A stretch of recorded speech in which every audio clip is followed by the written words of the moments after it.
Hello again, everybody. Larry here. Welcome to South Olympic Branch episode 84. I'm assembling some of the outbuildings. I'm working on assembling the small outbuildings that came with this sawmill outbuildings kit. A friend of mine suggested using the Great Stuff insulation foam for filling in gaps. And I can tell you, a little goes a long way, but I'm not sure that I like it yet. He actually would say after it cures, you take a knife and carve it. That's what I did along the edge here, but it's only been like 3 hours. So the can says it needs 8 hours to fully cure. So I'm gonna give it a little bit. And I may end up stripping this out of here because, you know, if I can't cut that down to a more manageable, more realistic thing, it won't do me any good. Okay, this wood chip truck loader is coming along. I've got most of the details on this piece. I'm going to paint it. And on the package, they have it kind of this, light, kind of like halfway between Battleship Gray and white. But I think I'm going to go with kind of a greenish blue color.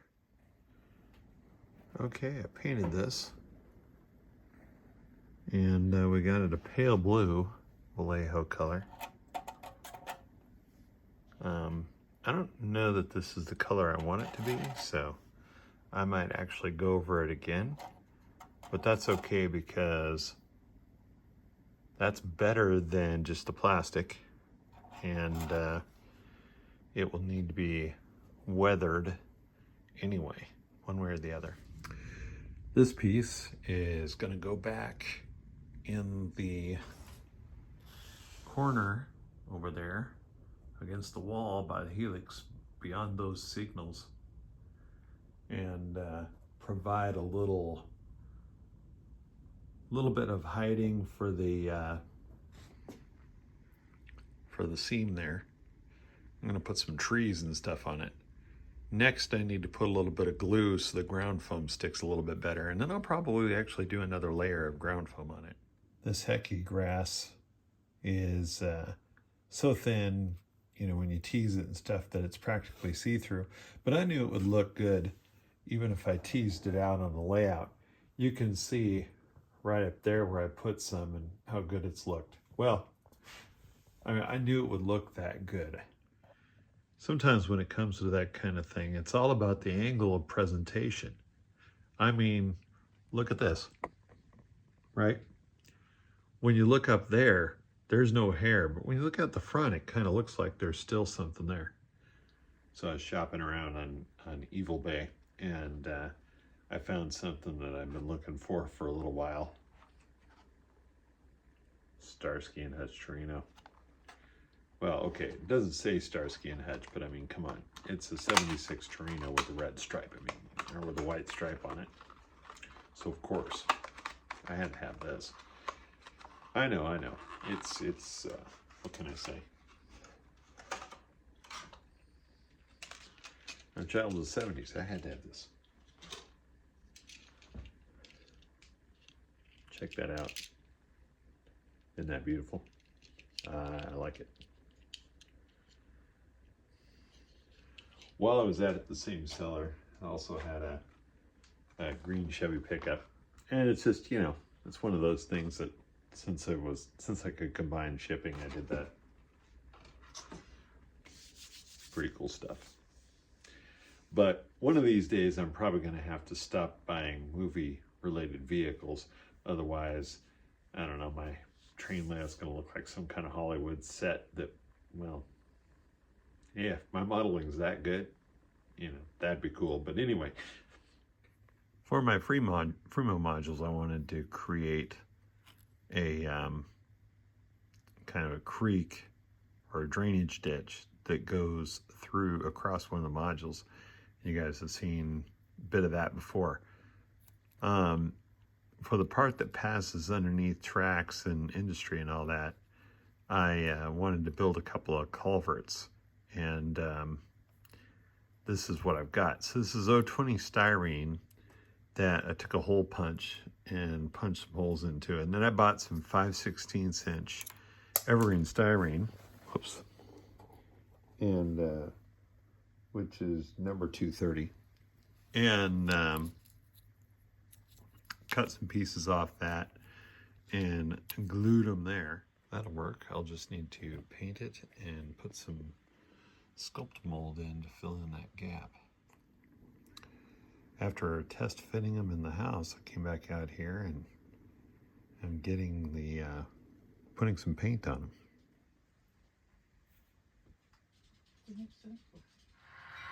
At the Boeing Employees Model Railroad Club, we had another operating session, and this time I'm running the Apple train. The Apple train runs from Omak, which is east staging, to Seattle, which is west staging.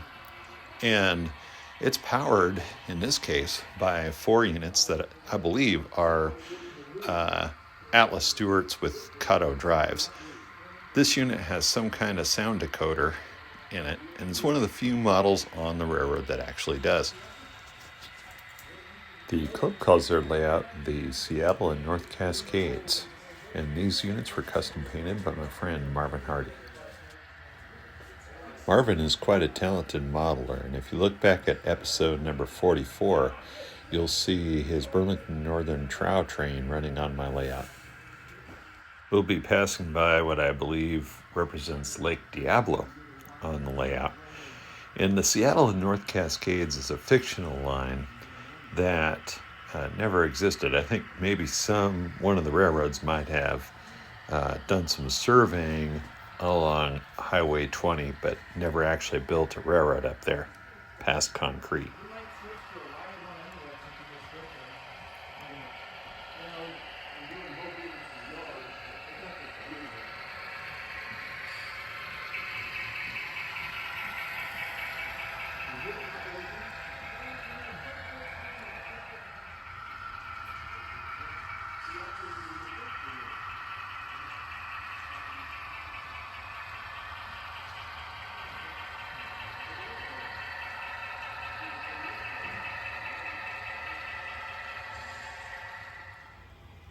An eastbound freight that has some work to do at Concrete.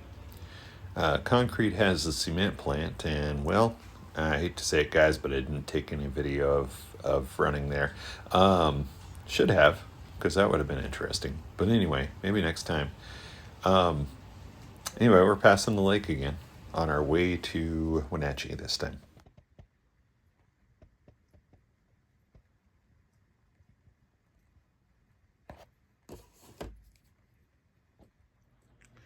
So last night I started working on the Walthers loading racks, and I took the cement bases out to the train room and painted them. It's not a lot different color than what they came out with, but at least it covers some of the plastic nubs that I filed off. And then I also put together these safety cages, which were kind of a pain in the rear to do, but I got those together, and I need to paint those as well. I think I'm going to go with either a metal silver or maybe a yellow on those. So that's where that is. And then I've got the drip pans out in the train room.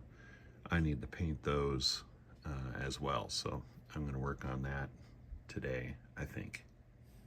Here's just an overview of one of the sprues of the loading rack parts. Lots and lots of little pieces. Here I painted the ditch and added a little Woodland Scenics ground foam.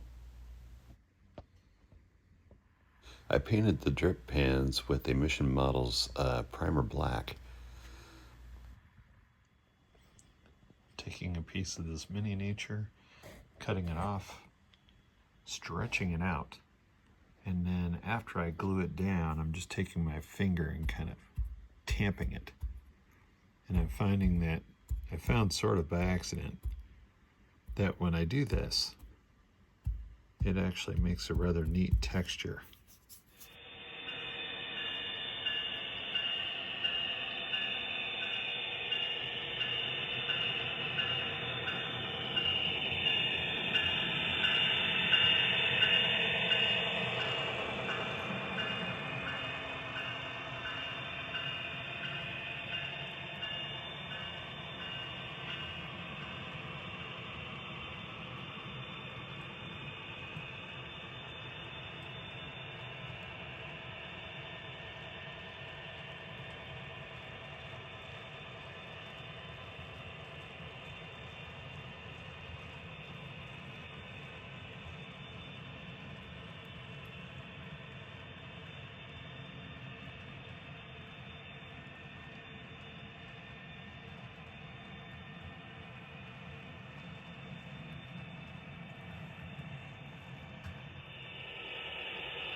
So we're here at the United Northwest Model Railroad Show at Monroe.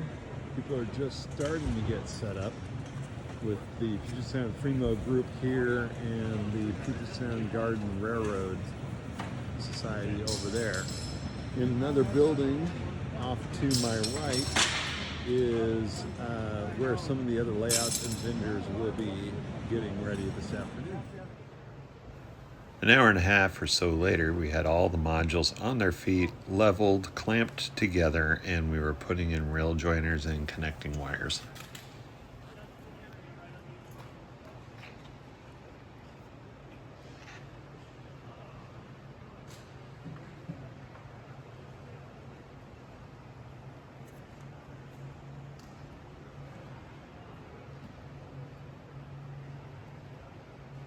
Just doing a quick recording of the setup.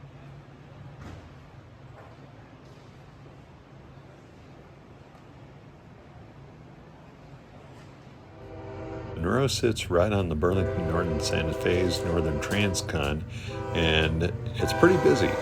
As an example of that, here comes 7794 leading an eastbound empty oil train. As you saw in the previous clip, it was sunny and bright. Well, Saturday morning dawned wet and dull. But regardless, I wanted to get out and do a little rail fanning before the show started.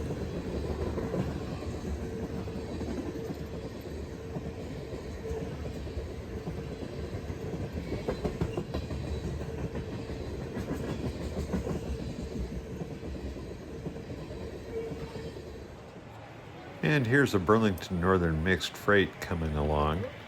This is being pulled by a Broadway Limited Jeep 20. I hope to have my chemical plant and my lumber mill on my two Kalama modules that I'm cruising across here.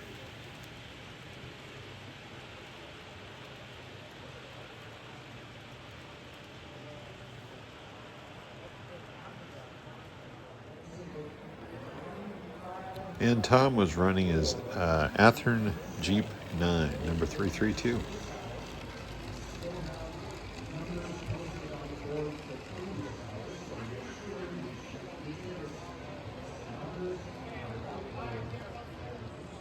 As you can see, we've got plenty of ground to cover on our modules.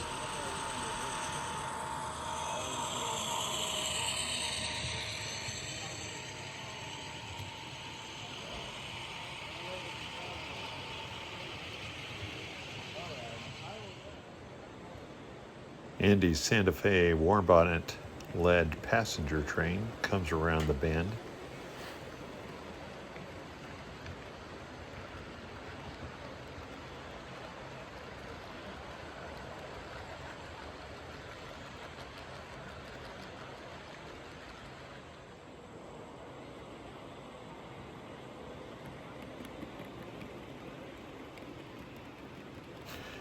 These Santa Fe F3s were made by Walthers Proto. These 4 units are road numbers 16 A, B, C, and L.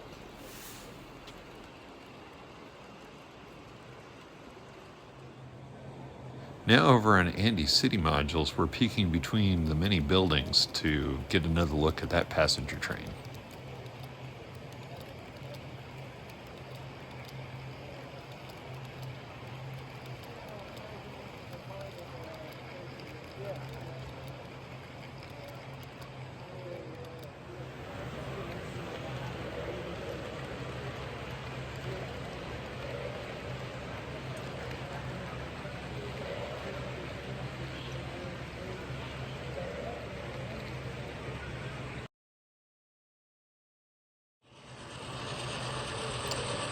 Fred was running his scale trains GE C44-9W on the front of his short mixed freight.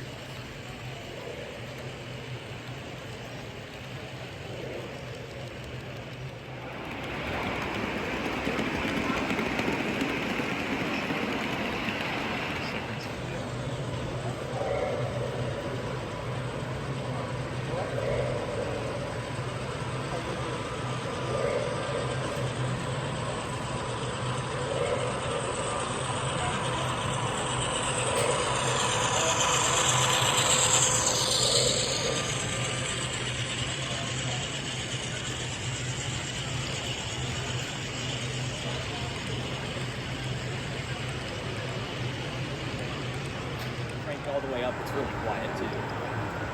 And what you got? Air horn is 2. It's kind of too much on And then it has a car horn too. Do you have a lot of HO? I've been getting a lot more HO. It's pretty cool. Who works on all your lights? I just got That takes 3 of the BLI. Mike's Broadway Limited Trackmobile is making another appearance, and it sounds like Nolan might have added even more features to it. I don't know how. He already added a lot. Still, that's super cool. Look at all that strobes. You see the brake lights come on? Stay over there. Gotta go over to Carl's. Are they on the front too? Yeah. See anything? Well, they do when they go in the other direction. Oh, okay. It's not there, guys. I see. There we go. That is capital I impressive. Split and had the like 1/2. Here, Thomas takes his new Southern Pacific MTH steam locomotive for a spin around the layout.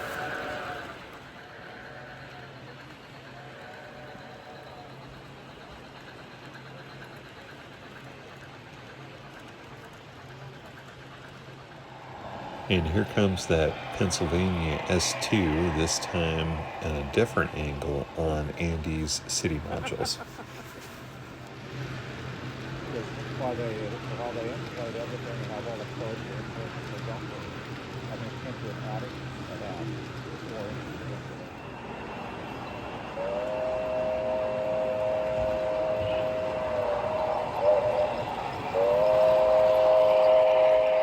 Brandon came over from east of the mountains and was running his Santa Fe steam engine.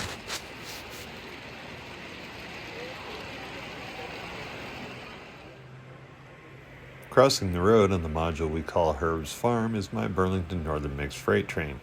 And yes, I did forget to blow the horn. It's hard to be the videographer and the engineer at the same time.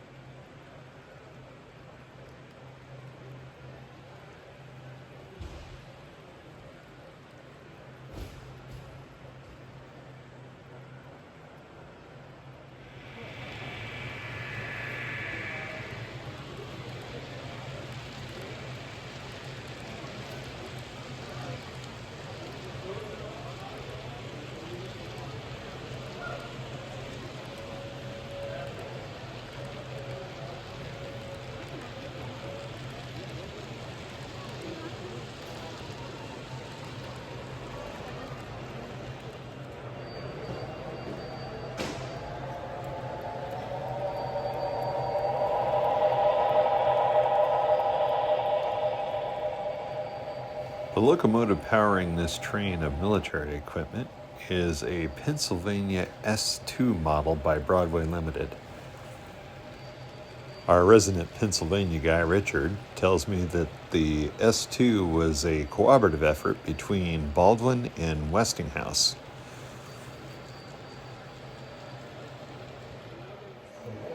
PRR 6200 is the sole example of the S2 locomotive with its unique 686 wheel arrangement. This locomotive was delivered in September of 1944.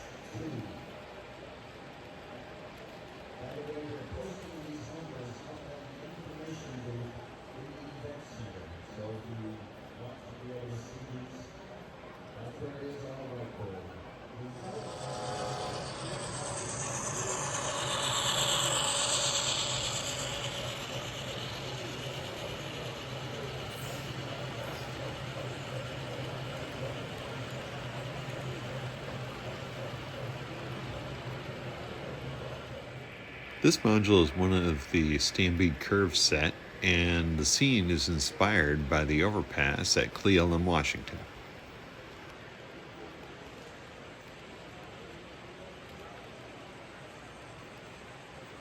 As the train goes away, you'll see on the end that there's a Fred.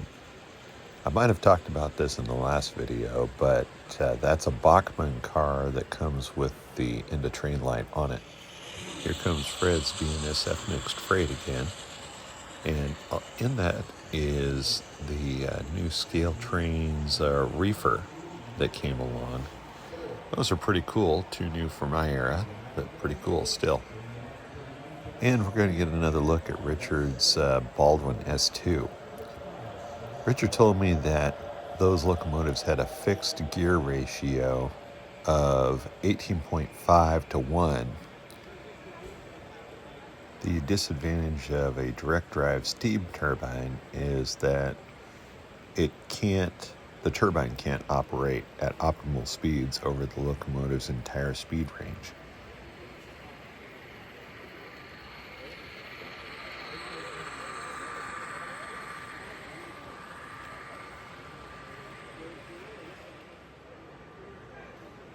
Rolling along with this short freight train is a Burlington Northern SD45 manufactured by Scale Trains.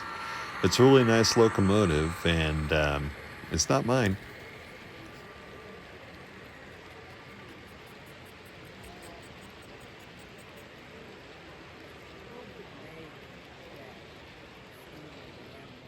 I think you guys know by now that I'm all about the kit bashing and the scratch building.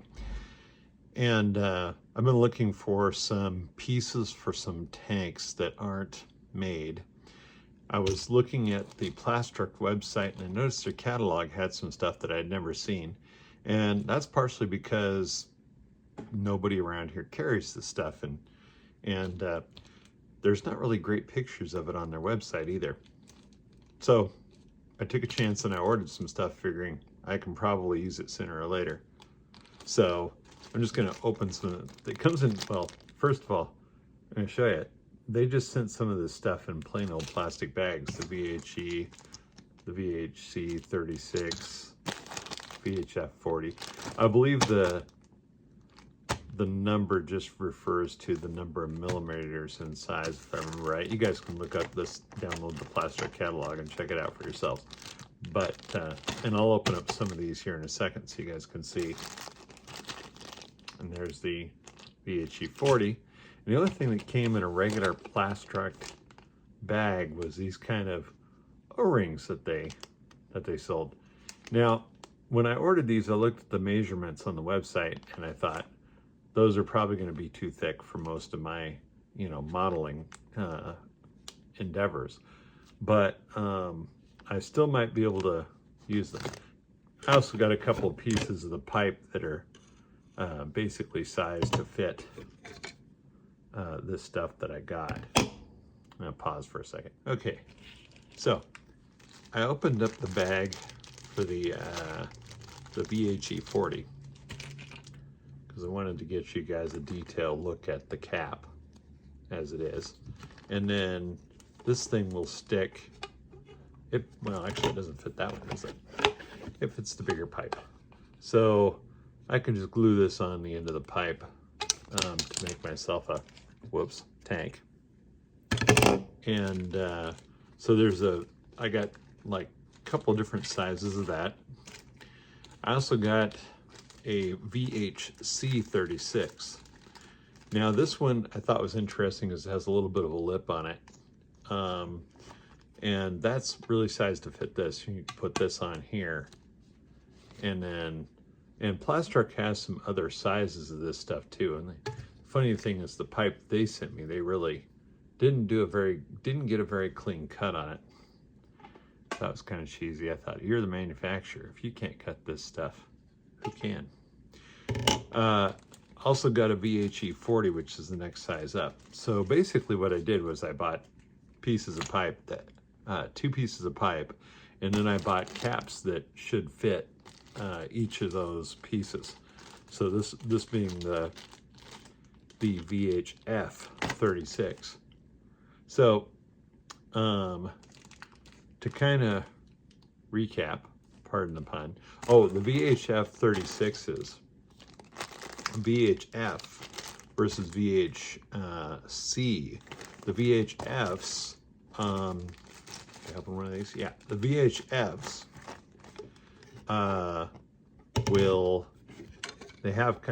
they stick out a little bit, like that, right? Now, unfortunately, like I said, I think these are a little too much. Like the cap is a little too much for HO. But we'll see. You know, I mean, actually, maybe not. I totally could see like capping a piece of pipe like this, right? Like that. And then drilling holes around the top and putting a railing on it, making this like a walkway. Might work. Anyway, so, you know, I bought this stuff and, well, now you guys don't have to because you can see what it is. Or maybe now you feel like you have to. Whichever. Anyway, enjoy. Here comes UP 1406, which is an SDP 35, and I believe Brandon owns it. A young man named Lucas came by, and I supervised him running this Bachmann Amtrak unit. I think that's like an ALC 44, but I'm not sure. Some viewers have asked about the creation of my backdrops. I had one ready for pickup, so I went down and visited my friend Mike Slees, who runs Speedy Printing in Tacoma. This is the print head setup for the machine that they use that prints the backdrops. And in a minute, we'll see a small sample. This machine runs along a magnetic track, and I can tell you that one of those heads apparently costs something like $6,000, and that there are 6 of them in there, and it can hold up to 10. Mike pointed out some alignment pins along the edges that allow the system to get the piece right where it needs to be. And you'll notice that when it starts to print, the entire head and its assembly that it slides back and forth on will start to move backwards across the piece. The machine will also check the thickness of the material so it has the print head set at just the right height. Too high or too low and you just get a mess. Then what happens is once it starts printing, this is a magnetic rail. There's no actual, you don't see any gearing or anything like that. It's a magnet, it's a magnetic surface.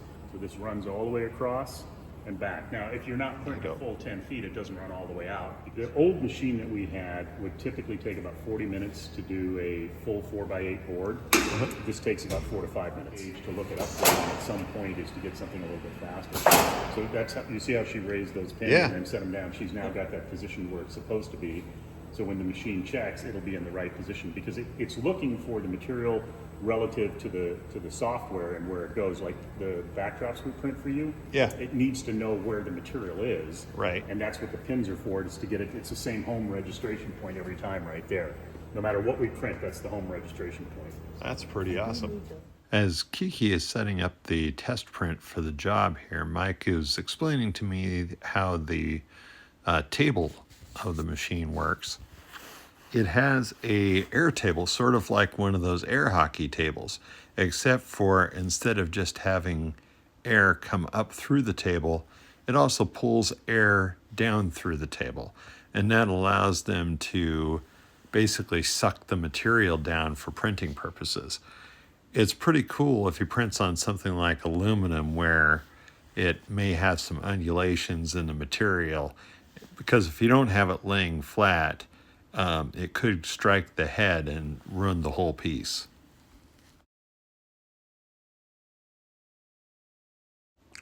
I've chopped out some of this so that you can see the way the thing is moving when it gets going. Mike said it only takes about 5 minutes for it to print one of my backdrops that's 8 feet long and 18 inches high. And that light you see coming from underneath it is a UV light that cures the ink as it goes. Now, if we were to compare this to a copier running, obviously a copier on a piece that small would be faster. Right. Okay? But the deal is, we're not normally printing stuff this small. That's actually only something, the only time we ever print that is for this purpose, for testing, making sure that everything looks good. Now, what we did after that was we laminated it, and the only reason I'm laminating your backdrops is they are actually printed. This is the UV cured ink. The light you can see in there is UV cured light, so it's actually protected against the sun's rays. Yeah, cool. And the only reason I laminate your backdrops is so that if you get your grimy fingers on it while you're working on it, you can just wipe it off. Okay. I don't actually have to laminate it to protect the ink. I'm laminating it to protect it from you. Yeah. Or anybody else in the case of, we had a big sign we just did for a school district.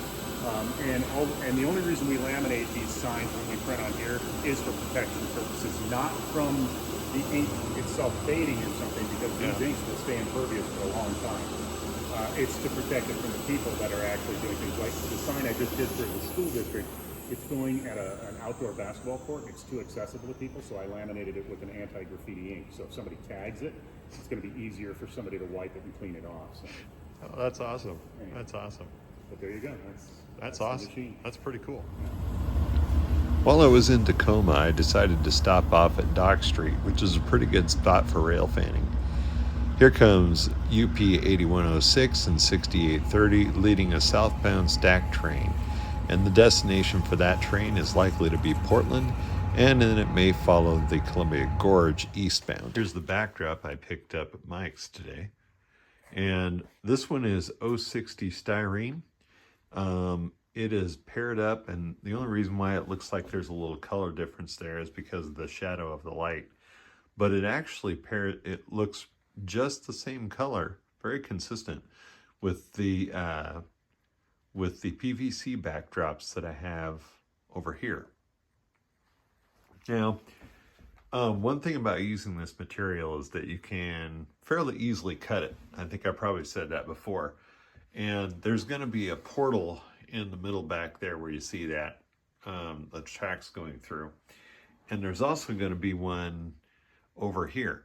I shouldn't say, maybe I shouldn't say portal. I'm actually going to try to put some scenery right here and probably a house, so we can have a bunch of trees and the track will just disappear into the trees as it goes into the upward helix. Over here, as you guys may be aware, this is where it goes down into the lower helix and heads towards Aberdeen and Hoquiam for the paper plant, the lumber mill, the grain transfer, all of that.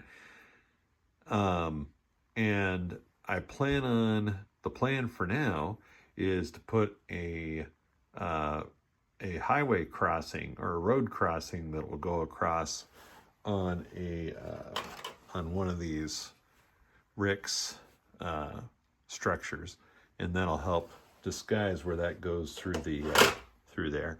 And then I'll probably build this area up with some foam to kind of blend it all in. Well, that's going to be it for episode number 84. Thanks for joining me on my South Olympic Branch update series again. Till next time, take care and have fun with your trains out there.